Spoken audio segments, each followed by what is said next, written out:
வணக்கம் தமிழ் குருவிடன்ஸ் நேயர்களே. 10 வருடத்தில் 17 லட்சம் சம்பாதிக்கணுமா? வாங்க பார்க்கலாம். வரவுக்கேற்றவாறு இருக்க பிடித்து செலவு செய்து லட்சங்களை எப்படி சேமிப்பது என்று குழப்பத்தில் இருக்கிறீர்களா? இதில் உள்ள சில குறிப்புகள் 1-2 ரூபாய்களை சேமிக்கக்கூடியதாக கூட இருக்கலாம். ஆனால் சில வருடத்துக்கு பிறகு பல ஆயிரங்களை சேமிக்கக்கூடியதாக இருக்கும்.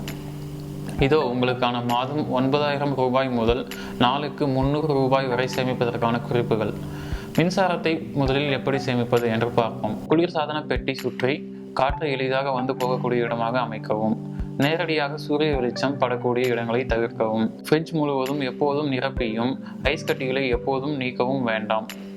ஏர் கண்டிஷனரின் வெளிப்புறத்தை வெளியில் படாதவாறு அமைக்கவும். ஃபில்டர்களை சுத்தமாக வைத்துக் கொள்க. ஏசி பயன்படுத்தும் போது அறையின் கதவுகள் மற்றும் திரை சீலைகளை மூடிவிடவும். மின் விசிறி, கணினி போன்ற எலக்ட்ரானிக் சாதனங்கள் பயன்பாடு இல்லை என்னும் போது அணைத்து விடவும்.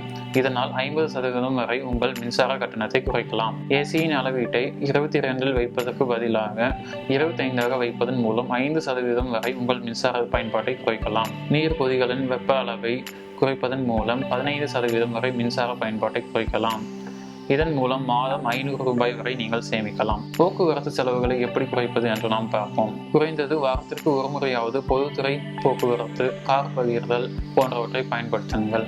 காரின் டயர் அழுத்தத்தை பராமரிக்கவும், கியர் மாற்றுவதை குறைக்கவும், காரில் உள்ள குப்பைகளை நீக்கவும் மற்றும் போக்குவரத்து சிக்னலில் இருக்கும் போது வாகனத்தை அணைத்து வைக்கவும்.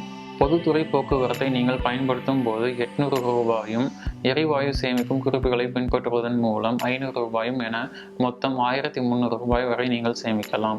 மளிகை பொருட்கள் செலவுகளை எப்படி குறைப்பது? பழங்கள், காய்கறிகள் போன்றவற்றை பல்பொருள் அங்காடிகள் மற்றும் ரோட்டுக்கடையில் வாங்குவதை விட வார சந்தையில் வாங்குங்கள். இங்கு வாங்குவதன் மூலம் 10 முதல் 12% வரை சேமிக்கலாம். கெட்டுப்போகாத பொருட்களை மொத்தமாக வாங்கி வைத்துக் கொள்ளவும். இதன் மூலம் 10 முதல் 12% வரை சேமிக்கலாம். உதிரியாக வாங்குவதை விட கிலோவாக சில மளிகை பொருட்களை வாங்குவதன் மூலம் 7 ரூபாய் முதல் 10 ரூபாய் வரை நீங்கள் சேமிக்கலாம். அதிக விலை உள்ள பிராண்ட் பொருட்களை வாங்குவதை விட நீங்கள் வாங்கும் ஸ்டோர்களின் பிராண்ட் பொருட்களை வாங்குவதன் மூலம் 20 முதல் 100 ரூபாய் வரை நீங்கள் மாதம் சேமிக்கலாம். இந்த படிகளை நீங்கள் கடைபிடிப்பதன் மூலம் மாதம் 1000 முதல் 8000 வரை சேமிக்கலாம். பொழுதுபோக்கு செலவுகளை எப்படி குறைப்பது என்று பார்ப்போம்.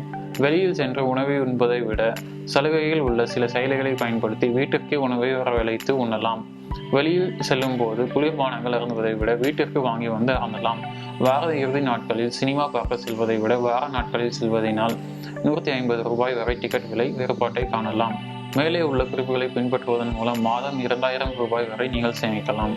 வேலை செய்யும் இடங்களில் வழங்கும் உணவுக்கு ஏதும் கட்டணங்கள் செலுத்த வேண்டும் என்றால் அதை தவிர்க்கவும். புகை பழக்கத்தை விட்டு விடுங்கள் அல்லது சிகரெட்கள் பிடிக்கும் எண்ணிக்கையை குறைத்துக் கொள்ளுங்கள். அடைத்து வைத்து இருக்கும் குடிநீர் மற்றும் தேநீர் அருந்துவது போன்றவற்றை தவிர்ப்பதினால் 20 ரூபாய் மிச்சப்படுத்தலாம். வீட்டிலிருந்து உணவு எடுத்துச் செல்வதனால் 70 ரூபாய் முதல் 100 ரூபாய் வரை சேமிக்கலாம். மேலே உள்ள குறிப்புகளை பின்பற்றுவதன் மூலம் மாதம் 3000 வரை நீங்கள் சேமிக்கலாம். தொலைத்தொடர்பு செலவுகளை குறைப்பது எப்படி? குழந்தைகளுக்கு ப்ரீபெய்ட் மொபைல் இணைப்புகளையும் பெரியவர்களுக்கு போஸ்ட்பெய்ட் இணைப்புகளையும் பயன்படுத்தலாம். வெளிநாட்டு அழைப்புகளுக்கு ஸ்கைப் மற்றும் வாட்ஸ்அப் போன்ற செயலிகளை பயன்படுத்தலாம்.